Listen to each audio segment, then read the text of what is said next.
The notification came on a Tuesday morning, while I was sitting at the kitchen table with a cup of coffee that had already gone cold. I remember staring at my phone for a long time after I read the message. Not because I didn't understand the words. I understood them perfectly. I just couldn't make them fit inside my chest without something cracking. My son had sent a text, not a call. A text. Dad, Diane and I have talked it over a lot. The wedding is going to be small, very curated. Her family's words, not mine. We think it's best if you don't come. I'm sorry. I hope you understand. I set the phone face down on the table. I looked at the window. Outside, the neighbor's dog was sniffing along the edge of the fence, tail wagging at nothing in particular. The morning looked exactly the same as it always did. Blue sky, bare elm tree, Mrs. Patterson's wind chimes tapping softly in the breeze. I was 63 years old. I had worked 31 years in a sheet metal fabrication plant in Youngstown, Ohio. I had calluses on my hands that never fully went away, even after I retired. I had raised my son alone from the time he was 9 years old, after his mother left. I packed his lunches every morning. I drove him to baseball practice 3 times a week in a truck that burned oil and pulled to the right. I sat in the back of the auditorium the night he gave his valedictorian speech, and I cried so hard the woman next to me handed me a tissue without being asked. And now my son was getting married in 4 months, and I was not invited. I want to be honest with you, because I think honesty is the only thing worth anything when you get to my age. My first feeling was not anger. My first feeling was shame. That quiet, hollow kind of shame that asks you whether you did something to deserve this, whether there is something wrong with you at the core that you never quite fixed. I sat with that feeling for about 3 days. I barely ate. I went through the motions of my retired life. Morning walk, afternoon news, dinner, from whatever was easiest, and the whole time, I kept turning that text over in my mind, looking for something I might have missed. I called my son on the 4th day. He answered on the 3rd ring, and I could hear right away that he was somewhere crowded. Background noise. The sound of a city he had moved to 6 years ago. A city with clean sidewalks and restaurants that had names I couldn't pronounce. He had done well for himself. Master's degree from Northwestern. A job at a consulting firm that I couldn't fully explain to people when they asked. He wore clothes that fit differently than the clothes I was used to. Not better, just different. Like they had been thought about more carefully. I asked him if we could talk about the text. He was quiet for a moment. Then he said, "Dad, I knew you'd call." I said I figured he did. He told me that Diane's family had a very specific vision for the wedding, that her mother and stepfather, Harold, were paying for a significant portion of it, that Harold had certain expectations about how things would look, who would be photographed with whom, what the guest list would communicate to the people attending. He said the word optics twice. My son, who used to eat peanut butter straight from the jar with a spoon, used the word optics to explain to me why I was not welcome at his wedding. I asked him what exactly he thought I would do that was so problematic. He paused for a long time, long enough that I heard someone in the background ask him something, and he told them 1 second. "It's not about you doing anything, Dad. It's about how things will look. Harold's friends they're a certain kind of people. And Diane doesn't want." He stopped, started again. "You know what you look like, Dad. You know how you present." I knew exactly what he meant. I am not a complicated man to look at. Broad shoulders that have started to round slightly. Hands that are permanently rough. I wear collared shirts, but I button them the wrong way according to people like Harold, meaning I don't leave the top 2 open. My haircut costs $14. My truck is 11 years old. I do not look like the kind of man who belongs in the background of photographs that will hang in houses like Diane's mother's house. I told my son that I understood. I did not tell him that understanding something and accepting it are 2 entirely different things. I hung up, and this time, the feeling that came was not shame. It was something older and quieter and harder. It sat behind my sternum like a stone that had been there so long it had become part of the architecture. I had felt it before, the first time a foreman passed me over for a promotion and gave it to a younger man who had graduated from a school with a lawn. I had felt it when my son was in college and stopped calling as frequently, and the calls that did come were shorter and then shorter again. until they became the kind of calls where you both say everything is fine and hang up without having said anything at all. I want to tell you about Diane, because I think it is important to be fair. Diane is not a bad person. I have said that to myself many times since all of this happened, and I still believe it. She grew up with money, then lost it when her parents divorced, then got it back when her mother married Harold. That kind of journey does something to a person. It makes the ground feel unstable underfoot. It makes you grip very tightly to the things that feel solid and permanent, which for Diane meant Harold's world and Harold's approval, and the version of herself that existed in that world. I understood that. I understood it the way you can understand something without it being any less painful. She had met my son at Northwestern. She had fallen in love with a man who was smart and articulate and ambitious, a man who had worked his way up from Youngstown, Ohio, on a scholarship and his own determination. What I do not think she had fully reckoned with was that that man came from somewhere, that he had a history with a shape and a weight to it, that standing in her mother's kitchen describing her future father-in-law to Harold's friends would require words she hadn't prepared. I found out later, from my son's cousin who had been in a phone call she wasn't supposed to be in, that Diane had told her mother I was difficult, that I had made holidays awkward. I tried to remember the last holiday we had all spent together, Christmas 2 years ago. I had brought a pie from a diner I liked. Harold had made a comment about store-bought versus homemade that I had let pass. I had fixed a loose hinge on their kitchen cabinet door without being asked, because I cannot walk past a loose hinge without fixing it. I had fallen asleep in the armchair after dinner because I wake up at 5:30 in the morning out of 40 years of habit. These were apparently the makings of difficult and awkward in the vocabulary of that household. I did not call my son back after that conversation. I wanted to. I wrote out what I was going to say 3 different times in a notepad I keep by the couch. I never called. Instead, I did what I have always done when I don't know what to do. I drove. I have a route I take when I need to think. Out past the old plant. Even though it's been closed for 9 years now and the parking lot has weeds growing through the cracks. Down toward the river. Up along the ridge road where you can see the valley laid out below you, like something a person would paint if they wanted to paint something honest. I drove that route twice in one afternoon, and by the time I got home, I had made a decision. I was not going to call my son and beg. I was not going to write a letter explaining myself. I was going to respect his request and not attend the wedding, and I was going to live with that. Quietly. The way I had learned to live with other things, that should have been the end of the story. It almost was. The part I didn't plan for was Raymond. I met Raymond at the counter of a hardware store in mid-October, about 6 weeks before the wedding. I was buying weather stripping for my back door, and he was standing at the fastener bins with a look on his face that I recognized immediately because I had seen it in the mirror. That look of a man who is trying to solve a problem with his hands, because his hands are the only tools he fully trusts anymore. We ended up talking the way men of a certain age and background talk at hardware store counters. Slowly, sideways, about nothing at first. He was from Steubenville originally, retired pipe fitter, 3 kids, 2 girls, and a boy. His youngest daughter was getting married in November. It took us about 10 minutes of standing there before either of us said what we were actually thinking. He said, "She didn't invite me." I said, "Neither did mine." He looked at me for a moment. I looked at him. He said, "Diane?" I said, "That's her." We stood there in the fastener aisle of a hardware store for a long time without saying anything. Then Raymond let out a breath that had a lot of years inside it and said, "Well, I'll be damned." What I learned over coffee that afternoon, and over more coffee the following Saturday, was this.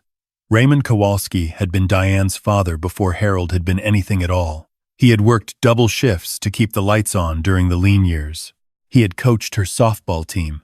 He had driven 4 hours in a snowstorm to move her into her first apartment in Chicago. He had been the kind of father who showed up, which is the only kind of father worth being. Then Diane's mother had met Harold at a real estate conference in Scottsdale, and Harold had a golf club membership and a second home in Hilton Head, and the gravitational field of that life had slowly pulled everything toward it. Raymond hadn't fought the divorce bitterly. He wasn't a bitter man. He paid what he was supposed to pay, and he was present when he was allowed to be. And he watched his daughter grow up inside a life that had less and less room for someone who drove a used pickup truck and had a union card in his wallet. When the engagement was announced, Harold had told Raymond in what Raymond described as a very polite, very firm, very final conversation, that the wedding needed to project a certain image, that having Raymond in the official photographs next to Harold would be confusing to guests, that Diane herself had agreed this would be for the best, that Raymond was, of course, welcome to send a gift. Raymond said when he told me that part, he had gone home and sat in his garage for 2 hours. I knew exactly the kind of sitting he meant. We became, over those weeks, something I had not expected to become with anyone at 63 years old. We became friends, not the easy kind, not the kind built on shared hobbies or proximity, the harder kind, built on shared understanding of something that doesn't have a clean name. The particular loneliness of a father who has been made to feel like a liability by the child he would have died for without a second thought. We talked about our kids without resentment, or at least we tried to. Raymond said once that he thought the kids weren't entirely to blame, that the world they moved in had a logic to it that ran on different fuel than the world we'd come from, and that sometimes people adapted to that logic without fully understanding what they were trading. I thought he was probably right, and also that being right about it didn't make it hurt any less. It was Raymond who said it first. About 3 weeks before the wedding, we were sitting in his kitchen. He had made chili from scratch. Outside the window, November was settling in gray and cold over the valley. He set his spoon down and looked at the table for a moment, and then he said, "I keep thinking about walking in." I said, "Me too," he said. "Not to cause a scene." I said, "No," he said, "just to be there. As their fathers. Because that's what we are. Whether that's convenient for anybody or not." I thought about it for a long time. I thought about what it would mean, not the disruption of it, not the spectacle, but the thing underneath the disruption. The simple, plain, incontrovertible fact of fatherhood. You don't resign from it. It doesn't get reassigned because someone else has better shoes or a bigger house or friends who took the right kind of vacations. Raymond was Diane's father on the day she was born, and he would be Diane's father on the day she died, and nothing Harold's checkbook said about the guest list could change that mathematics. I thought about my son, about the 9-year-old boy who had stood in the kitchen the morning after his mother left with a bowl of cereal he'd poured himself because he didn't want to wake me up, about every version of him between that morning and now, about the fact that I had never, not once, been anything other than his father. I said, "When you go, I'll go with you." He looked up.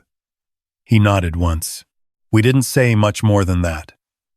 We didn't need to. The wedding was on a Saturday in late November at a venue outside Columbus, one of those restored farmhouse places with string lights and a barn that had never actually housed animals, designed to look rustic to people who had never lived rurally.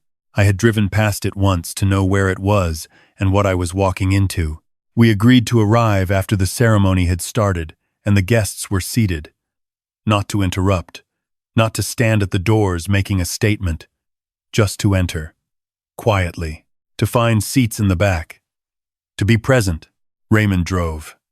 I rode. We didn't talk much on the way down. The radio played something country that neither of us knew well enough to sing along to.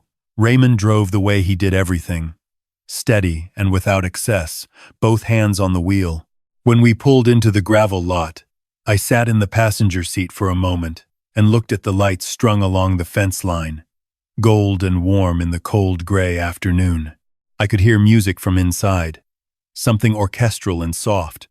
I thought about turning around. I want to be honest about that. I thought about it. Raymond got out of the truck first. He buttoned his coat. He stood straight. He looked exactly like what he was, a decent man who had worked hard and loved his daughter and had not been invited to the most important day of her life. I got out. We walked in together. The door opened into a foyer where a young woman in a headset was managing something on a clipboard. She looked up. She looked at us. She looked at her clipboard. I said, "I'm the groom's father." Raymond said, "I'm the bride's father." She opened her mouth, closed it. looked at us both with the expression of someone who had not been trained for exactly this scenario. Then she stepped aside. We walked into the back of the hall during what I learned later was the exchange of vows. The room was full of people in their best clothes, flowers everywhere, string lights overhead.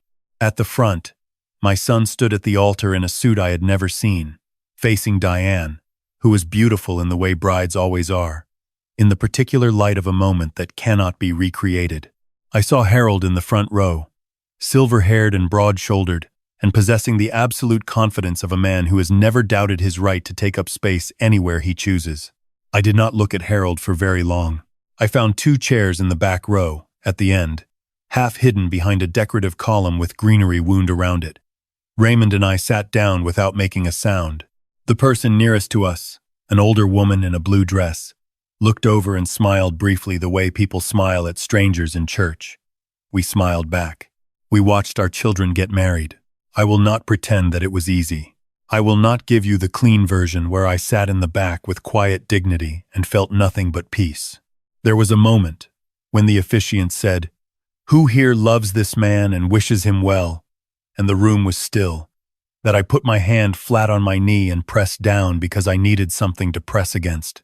Raymond, next to me, looked straight ahead with the expression of a man who has decided, fully and finally, what kind of man he intends to be.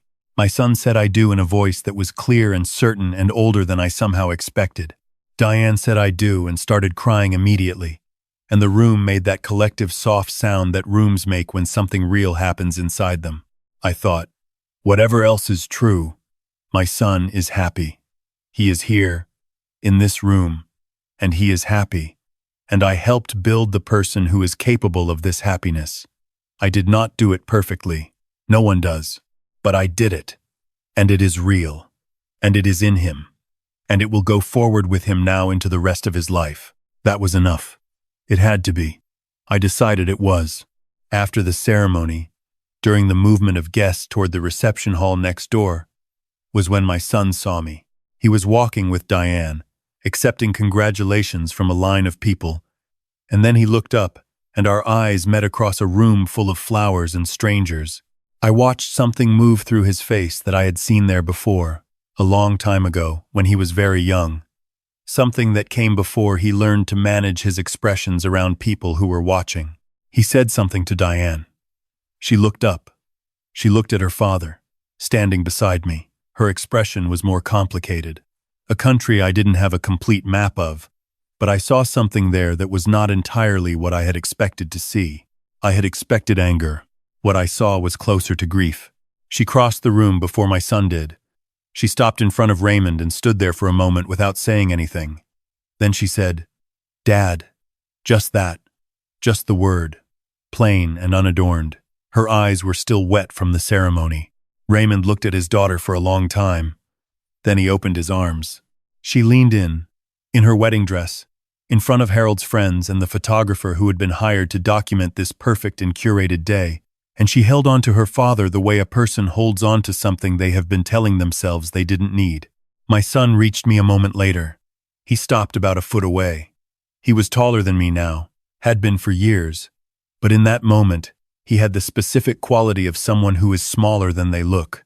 He said, "Dad, Tuudaken." I said, "You look good, son." He blinked, looked at his shoes for a moment, looked back up. "I didn't think you'd—" "I know," I said. We stood there for a moment in the noise of the room. Then he put his hand out, and I took it, and then I pulled him in, the way I had pulled him in when he was 9 years old and didn't know what came next. He held on for a second longer than I expected. "I'm sorry, Dad," he said, against my shoulder. I said, "I know you are." I did not tell him it was fine, because it wasn't entirely fine. And he is old enough now to know the difference between a father saying, "I know you are," and a father saying, "It doesn't matter." It matters. It will probably always matter, to some degree, in the way that the things that cut deep always leave a mark even after they heal. But I was there. I was present. I had not been erased. We stayed through the first hour of the reception. Raymond danced with his daughter for exactly one song, a slow one, on the edge of the floor, away from the main crowd. I watched from a table with a glass of water in my hand and felt something I cannot fully name. Not triumph, not quite, but something in the same family. The satisfaction of a man who did not make himself smaller to fit a space he was not invited to occupy. Who showed up anyway, not with noise, not with drama, but with the plain and durable fact of his presence. Harold did not speak to either of us. He looked at us once, from across the room, with the expression of a man encountering weather he had not predicted and did not appreciate. Then he looked away and went back to his conversation. I found I did not care particularly what Harold thought. Raymond and I left before dinner. We did not make an exit. We just walked out, back through the foyer, past the decorative greenery and the coat room and the young woman with the clipboard who was now too busy to notice us. The gravel crunched under our shoes. The night was cold and clear. The kind of cold that makes the stars look like they were put there on purpose. In the truck, driving back north on 77, Raymond turned the radio down and said, "You okay?" I thought about it honestly before I answered. I said, "Yeah." "You?" He said, "Yeah, I think so." We drove in silence for a while.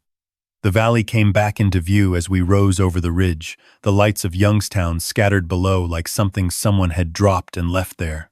I have looked at this view for 63 years. It still means something to me. It still looks like home. I thought about my son, back there in the lit barn with his wife and his in-laws and his curated life. I thought about the version of me that had been deemed inconvenient, too rough at the edges, too much of a reminder of where things started. I thought about whether I was angry at him. The honest answer is that I was, and I wasn't, sometimes at the same time, which is probably the truest thing I can say about loving a child who has made themselves into someone you recognize and don't entirely recognize in equal measure. You don't stop loving them. That is not how it works. The love doesn't have an off switch, and I have long since stopped wishing it did. But I am also a man who worked with his hands for 3 decades, and there is one thing 30 years of physical work teaches you that no amount of consulting work or Scottsdale real estate ever will. It teaches you that things that are built right do not fall apart when they are tested. My son knows who his father is. He knew it the second he looked up and saw me across that room. Whatever he has done or left undone, whatever compromises he has made with the life he has built, that knowledge lives in him. I put it there, over 30 years of showing up, of packing lunches and paying bills and driving the oil-burning truck to baseball practice. You do not undo that with a text message. You do not curate it out of existence. I know who I am. That is not a small thing. At 63, after everything, it is maybe the largest thing I have. Raymond dropped me off at 11:30. I watched his taillights disappear down the end of my street, and then I stood on my porch for a moment in the cold air, looking at my neighborhood, my old trees, Missus, Patterson's wind chimes, tapping in the dark. I went inside. I washed my face. I sat down at the kitchen table with a glass of water and the quiet of a house I have lived in for 35 years. My phone buzzed at 12:40. A text from my son. "Thank you for coming, Dad. I mean that. Can we talk next week?" I looked at the message for a long time. Then I set the phone face up on the table this time, not face down. I typed, "Call me anytime." Then I went to bed, and I slept soundly, the way a man sleeps when he has done what he came to do and left when it was time to leave, and taken nothing from anyone, and given up nothing that was his to keep.